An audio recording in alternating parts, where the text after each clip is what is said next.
मम अस्माकं सह कुटुंबानां क्षेम धैर्य स्थैर्य विजय अभय आयु आरोग्य ऐश्वर्य अभिसृत्यर्थं धर्म अर्थ काम्य मोक्ष चतुर्विध फल पुरुषार्थ श्री भद्रकाली समेत वीरभद्र स्वामी देवता पवित्र पत्र पूजा करिष्ये।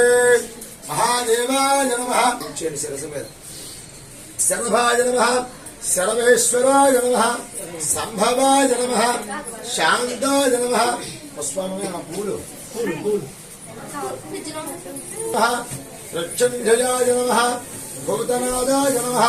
भूतेश्वराय नमः। सर्वेश्वराय नमः। सभाजवाय नमः। देवाय नमः। वासुदेवाय नमः। विरूपाक्षाय नमः। नीलग्रीवाय नमः। भावनादेवाय नमः। विश्वेश्वराय नमः। सदामूर्ते नमः। जगत्रक्षके नमः। परिपालकाय नमः। महाकालाय नमः। कांताय नमः। रम्याय नमः।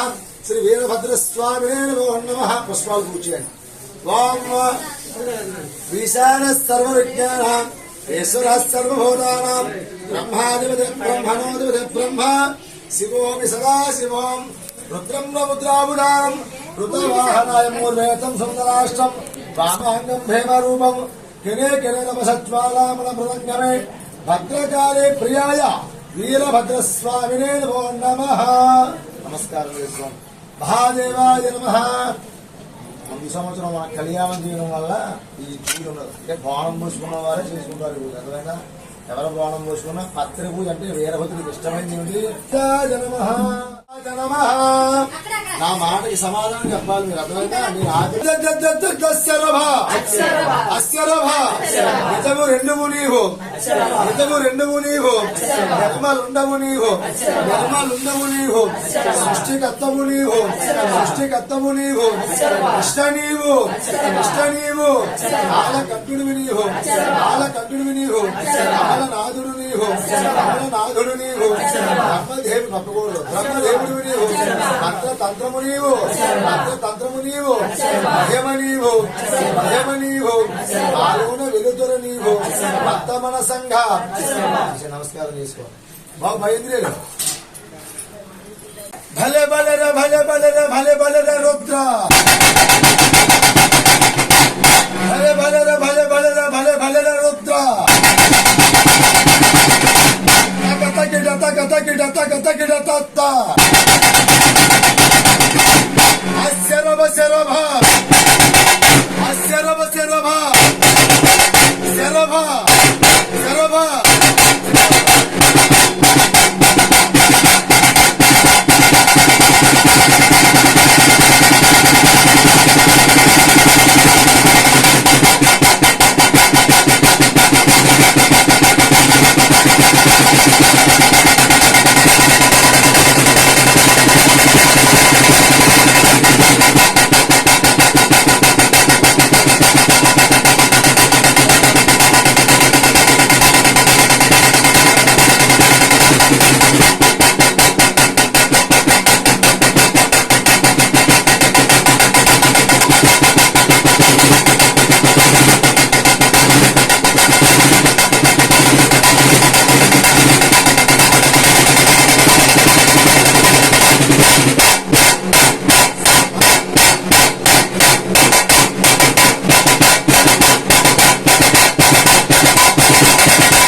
కాలంలో దక్షుడు అనే మహారాజు పరిపాలిస్తూ ఉండేవాడు. అక్కడ ద్రాక్షారామాన్ని, మీ అందరికీ దగ్గరలో ఉన్నటువంటి గ్రామం. ఆ ద్రాక్షారామానికి దక్షుడు అనే మహారాజు పరిపాలిస్తూ ఉండేవాడు. ఆయనకి 28 మంది కూతుర్లకు, అందరూ కూడా ఆడపిల్లలే సంతానం ఆయన. ఆ 28 మంది కూతుర్లో పెద్ద కూతురు పేరు సతీదేవి అని పేరు పెట్టాడట. మిగతా 27 కూడా అశ్విని, భరణి, కృత్తిక, ముఖశర అని 25 నక్షత్రాలు ఉన్నాయి చూసారా. మనకి ఏ పేరు పెట్టినా ఆ నక్షత్రం పెట్టే పేరు బ్రాహ్మణ ముహూర్తం పెడతారు వివాహం చేసుకోవడానికి. అర్థమైందా? కనీసం మానవుడి నుంచి ఏ జీవరాశి పుట్టినా ఏదో నక్షత్రంలో పుట్టాలి. ఆ 27 నక్షత్రాలు కూడా ఎవరో దక్షుడి కూతురు. ఆ 27 కూడా చంద్రుడికి ఇచ్చే వివాహం చేశాడట దక్ష ప్రజాపతి. అయితే పెద్ద కూతురు సతీదేవిని కూడా మంచి మహారాజుకి ఇచ్చే వివాహం చేద్దామనుకున్నాడు. అయితే ఆ సతీదేవి ఎవరు? సాక్షాత్తు ఆదిపరాశక్తి. నాన్నగారు, నేను ఈశ్వరుని తప్ప వేరెవరిని భర్తగా పొందను, పరమేశ్వరుని వివాహం చేసుకుంటానంటున్నాడు అమ్మవారు. అమ్మ, ఈశ్వరుని చేసుకుంటానంటున్నావు, వెంకటరావు గారిలో ఎలా బిల్డింగ్లో పెడతాడు ఈశ్వరుడు? ఎక్కడ పెడతాడు? శ్మశానంలో ఉంటాడు కాపురం. అలాగే కట్టుకోవడానికి వస్త్రం ఉండదు. మీ నాన్న కైలాసం వెళ్ళిపోయి కైలాసంలో ఈశ్వరుని వివాహం చేసుకుంటాడు. చక్కగా అక్షారంలో యజ్ఞాన్ని మొదలు పెట్టాడట. దాన్నే దక్ష యజ్ఞం అంటారు, నిరీశ్వర యాగం అని కూడా అంటారు. అయితే ఆ యజ్ఞానికి ఎంతమంది దేవతలు పిలిచాడు?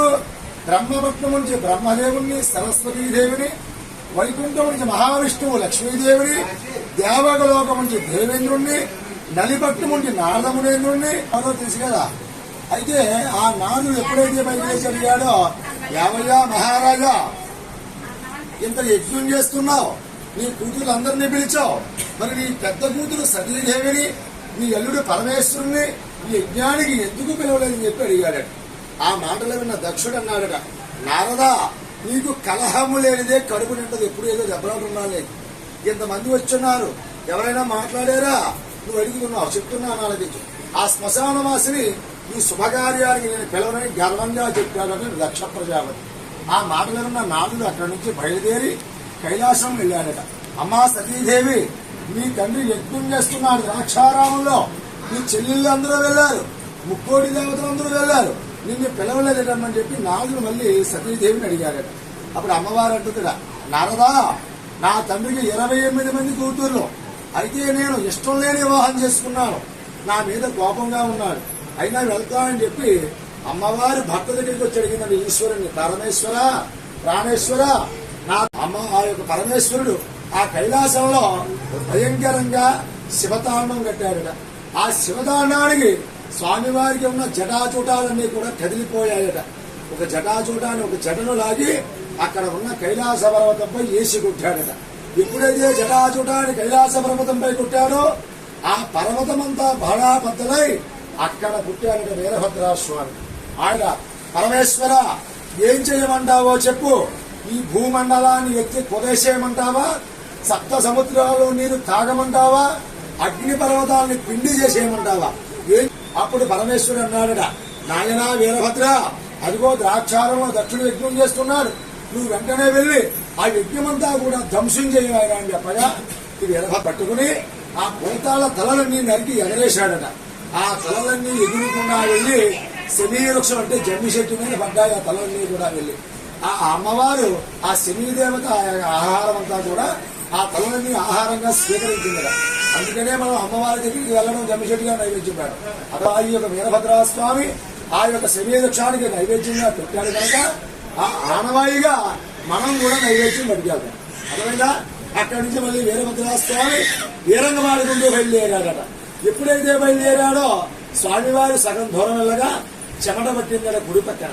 ఆ చెమట తీసి భూమిపై వేయగా అక్కడ 33 కోట్ల మంది మా కులస్తులు, మా పూర్వీకులు పుట్టారట. వాళ్ళతో శంఖనాదంతో వీరంగం ఆడుకుంటూ స్వామివారు ద్రాక్షారం పొలిమేరులో కుడిపాదం మోపాడట. ఆ ద్రాక్షారం అంతా కదిలిపోయిందట. ఆ దక్షుడికి అదురు పుట్టిందట. ఆ దక్షుడి దగ్గర శరభుడు అనే ఒక రాక్షసుడు ఉండేవాడట. ఎవరి దగ్గర? దక్ష ప్రజాపతి దగ్గర. ఆయన దగ్గర పనిచేసే రాక్షసుడు. ఒరే శరభ, ఎవడో వీరుడు వీరభద్రుడంట యజ్ఞాన్ని ఆపడానికి వస్తున్నాడు, నువ్వు వెంటనే వెళ్ళి ఆ వీరభద్రుడిని అడ్డుకోమని చెప్పగా ఈ శరభుడికి 2 రెక్కలు ఉండేయట. ఆ 2 రెక్కలతో ఆకాశ మార్గంగా వచ్చి ఈ వీరభద్రుడికి ఎదురుగా నించున్నాడట ఆ శరభుడు. ఈ స్వామివారు ఆ శరభుడిని చూసి ఆ శరభుడు 2 రెక్కలు నరికాడట. ఆ 2 రెక్కల్ని మా కులస్తులు 2 ప్రభలుగా తయారు చేశారట. అందుకే మీ అందరికీ తెలుసు ప్రభల తీర్థం చేస్తారు. ఆ ప్రభల ఏమిటయ్యా అంటే ఆ శరభుడు రెక్కలే ప్రభలండి. అర్థమైందా? తప్పనిసరిగా మనం బోనం పోసుకుంటున్నాం కానీ వీరభద్రుడికి కంపల్సరిగా వీరకుమారులు ఈ యొక్క ప్రభలు కంపల్సరిగా ఉండాలి, సంబరం చేయించుకుంటారు. అర్థమైందా? ఎప్పుడైతే అక్కడ ప్రభలతో ఆ యొక్క శరభుడు 2 రెక్కలు ప్రభలుగా తయారు చేశారో ఆ శరభుడు అనేవాడు స్వామి నాకు రెక్కలు లేకుండా చేశావు, నన్ను కూడా మోక్షాన్ని నీలో కలుపుకోవయ్యా అని చెప్పి ఆ శరభుడు వీరభద్రుడు కాళ్ళు పట్టుకున్నాడట. అప్పుడు వీరభద్రుడు అన్నాడట, ఒరే శరభ, నీ రెక్కల ప్రభలుగా మారాయి. ఈ రోజు నుంచి కూడా నన్ను ఎవరైతే తలుస్తూ ఉంటారో పూజిస్తూ ఉంటారో నీ పేరున శరభ శరభ అంటారని ఆ శరభుడికి వరాన్ని ఇచ్చాడట వీరభద్రుడు. అక్కడి నుంచి మళ్ళీ వీరభద్రస్వామి యజ్ఞంలో ప్రవేశించాడట. మండుతున్న అగ్నిదేవుడు లేడీ ఆకారం నుంచి పారిపోయాడట. ఎప్పుడైతే పారిపోతున్నాడో ఆ అగ్నిదేవుడిని పట్టుకుని వీరభద్రుడు ఆ అగ్నిదేవుడి యొక్క 7 నాలుకలు కోసేశాడట. అగ్నిదేవుడికి ఎన్ని నాలుకలు ఉంటాయి? 7 నాలుకలు ఉంటాయి. అర్థమైందా? అలాగే అక్కడ సూర్యనారాయణమూర్తి ఉన్నాడట. ఆ సూర్యనారాయణమూర్తి 32 పళ్ళు పీకేశాడట. అందుకే రథసప్తమి నాడు పరమాన్నమే నైవేద్యంగా పెడుతున్నాం సూర్యుడికి. ఎందుకని పళ్ళు లేవు, ఈయనే పీకేశాడు. అర్థమైందా? అక్కడి నుంచి మళ్ళీ వీరభద్రుడు మహావిష్ణువు దగ్గరికి వెళ్ళాడట. విష్ణువుకి వీరభద్రుడికి కూడా యుద్ధం జరిగిందట. మహావిష్ణువుకి కూడా ఆ విష్ణువు యొక్క సుదర్శన చక్రాన్ని జంతువుగా ఉన్నట్టుగా నవ్వులు మింగాడట వీరభద్రుడు. అక్కడి నుంచి మళ్ళీ వీరభద్రస్వామి దక్షుడి దగ్గరికి వెళ్ళాడట. గోదావరి మధ్యలో ఆ పట్టిశమని కత్తిని కడిగాడట రక్తం. ఎక్కడైతే పట్టిశమని కత్తిని కడిగాడో దాన్నే మనం అందరం కూడా పట్టిసీమ అంటున్నాం. ఇప్పటికీ కూడా గోదావరి మధ్యలో ఉంటుంది వీరభద్రుడి ఆలయం పట్టిసీమ క్షేత్రంలో. అర్థమైందా? పశ్చిమ గోదావరి జిల్లాలో గోదావరి మధ్యలో పట్టిసీమగా మారిన వీరభద్రుడు అక్కడ కత్తిని కలగడం వల్ల అక్కడి నుంచి వీరభద్రుడికి ఆగ్రహం దక్కలేదట. దేవతలందరూ కూడా ఈ వీరభద్రుడిని శాంతపరచాలని దేవత ఆదిపరాశక్తిని వేడుకున్నారట. ఆ ఆదిపరాశక్తిలోంచి భద్రకాళి మాత పుట్టింది. ఆవిడే ఆడపిల్ల అయితే వీరగనికి అంటారు. ఈ అమ్మవారు అద్దె ఉత్తరంతో రాగా వీరభద్రుడు శాంతపడలేదట. అప్పుడు అమ్మవారి గోదావరిలోకి దిగి ఆ గోదావరిలో కన్యపిల్లగా మారి స్వామివారికి కనబడిందట. అప్పుడు వీరభద్రుడు ఆ అమ్మవారిని చూసి శాంతపడ్డాడట. అప్పుడు ముని మండలి అనేవారు పూర్వం ఆ మునులందరూ కూడా వచ్చి ఈ అమ్మవారిని స్వామిని ఏకపీట మీద కూర్చోబెట్టి కళ్యాణం చేశారట. ఎక్కడైతే మునులందరూ వచ్చి కళ్యాణం చేశారో దాన్నే మొరమల్ల అంటున్నాం ఇప్పుడు శాస్త్రం. స్వామివారి కళ్యాణం చేయించుకుని అమ్మవారితో కలిసి కైలాసానికి వెళ్ళారట. స్వామి పరమేశ్వర, నీ ఆజ్ఞ నెరవేర్చాను, ఆ దక్షుడిని సంహరించాను, మరి నన్ను సృష్టించావు, నేను ఎక్కడుండాలని వీరభద్రుడు ఆ పరమేశ్వరుని అడిగాడట. అప్పుడు ఈశ్వరుడు అన్నాడట, నాయనా వీరభద్ర, ఎక్కడైతే నా యొక్క ప్రతిమ నా లింగ రూపంలో ఎక్కడైతే నా ఆలయం ఉంటుందో ప్రతి ఆలయంలో కూడా నువ్వు క్షేత్రపాలకుడిగా నువ్వు కొలువై ఉండాలి నాయనా వీరభద్ర. అందుకే శ్రీశైలం వెళ్ళాం, మీరు ఎప్పుడైనా వెళ్ళారో లేదో. శ్రీశైలంలో భైల వీరభద్రుడని ఆ శ్రీశైలానికి ఎవరో రక్షకుడు, ఈ వీరభద్రుడే శ్రీశైలానికి రక్షకుడిగా ఉన్నారు. అర్థమైందా? అంత వీరభద్రుడు చెప్పాడట. ఆయన అంతేకాకుండా ఈ ముందునే మానవలోకంలో ఎవరైతే వివాహం పెళ్లి కాకుండా చనిపోయి స్వర్గస్థులవుతారో వారిని నీవు చేర్చుకోవయ్యా, నీవే వారే నీవై ఇంటింటికి వీరభద్రుడివై నీవు నిన్ను నమ్మిన వారికి అష్టైశ్వర్యాలు భోగభాగ్యాలు ప్రసాదించమని చెప్పగా ఆనాటి నుండి ఈనాటి వరకు కూడా ఆ స్వామివారు ఇంటింటికి వీరభద్రుడే పిలిచినాడు. నమస్కారం చేసుకుని కళ్ళ కట్టుకుని అక్షరంలో సత్సంగం చేసుకుని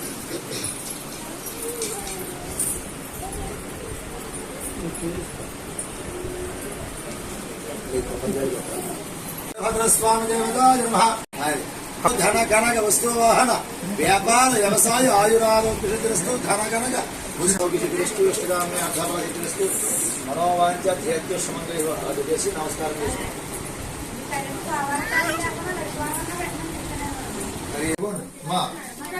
మీరు యాక్షన్ అంటారు, మీరు ఎవరు పట్టుకోండి, మీరు ఎవరు కాదు.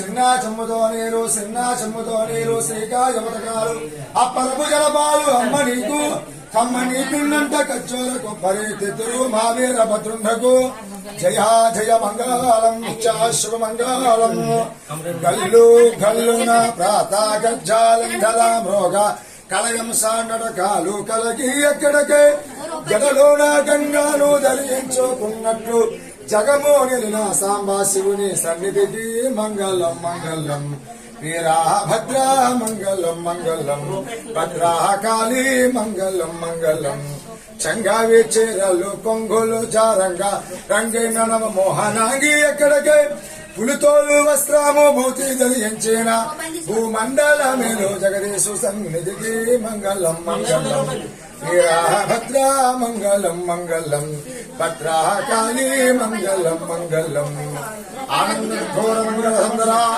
నీరాజనం సమర్పయామి శ్రీ మహాదేవాయ నమః శ్రీ వీరభద్రస్వామినే నమః అందరూ పాడాలి శంకరాయ శంకరాయ శంకరాయ మంగళం శంకరీ మనోహరాయ శాశ్వతాయ మంగళం అమ్మా అందరూ కూడా శంకరాయ శంకరాయ శంకరాయ మంగళము శంకరీ మనోహరాయ శాశ్వతాయ మంగళం దేవదేవ మంగళం మహాదేవ మంగళం మహాదేవ మంగళం సదాశివ మంగళం ఆదిశక్తి మంగళం పరాశక్తి మంగళం పరాశక్తి మంగళం భద్రకాళి మంగళం దేవదేవ మంగళం మహారుద్ర మంగళం మహారుద్ర మంగళం వీరభద్ర మంగళం నమ పార్వతీ పతయే హర హర మహాదేవ శంభో శంకర సాంబదరా శివ నమ శివాయ నమ శివాయ నమ శివాయ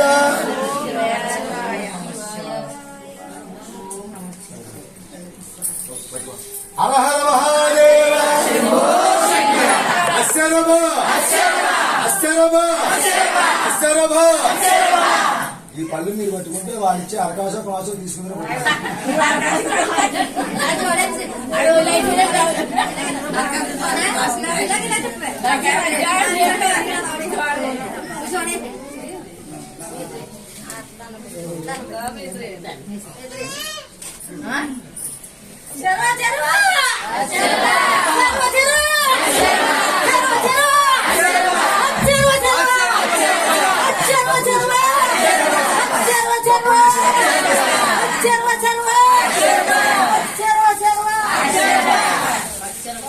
పల్లాన్ని అమ్మ మిగతా వాళ్ళు తోటి దక్షిణ వేసి దానం పెట్టుకున్నారు.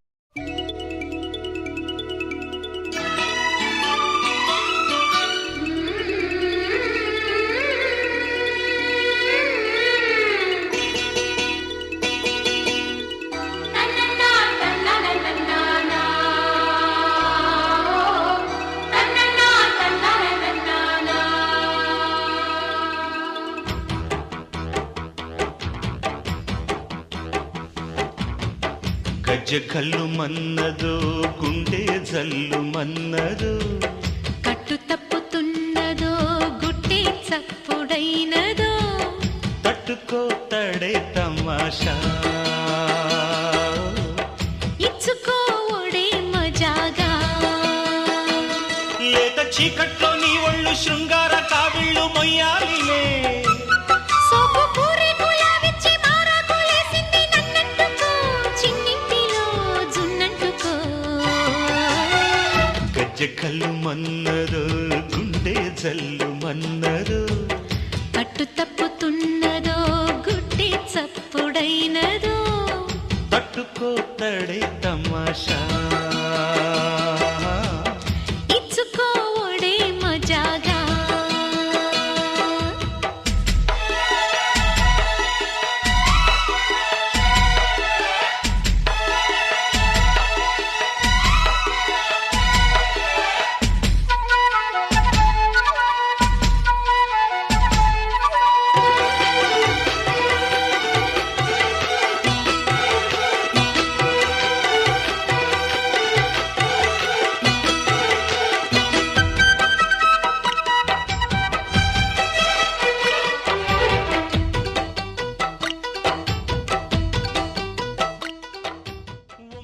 సొంపుల్లో వాటేసుకుంటేనే సంపంగి కంచాలు, ఒళ్ళంటుకుంటేనే జల్లంటు పుట్టేను వయ్యారి గంధాలు. నీ గాలికి బయట మేఘాలు కమ్మిన సాయంత్ర వేళల్లో, నీ చూపుకి బూపు ఉయ్యూరు దాటెను ఉల్లాస లీలల్లో. గుత్తమైన గుమ్మందము, ఒత్తుకున్న ఒడ్డాణము, గంట కొట్టే కౌగిళ్ళలోనా.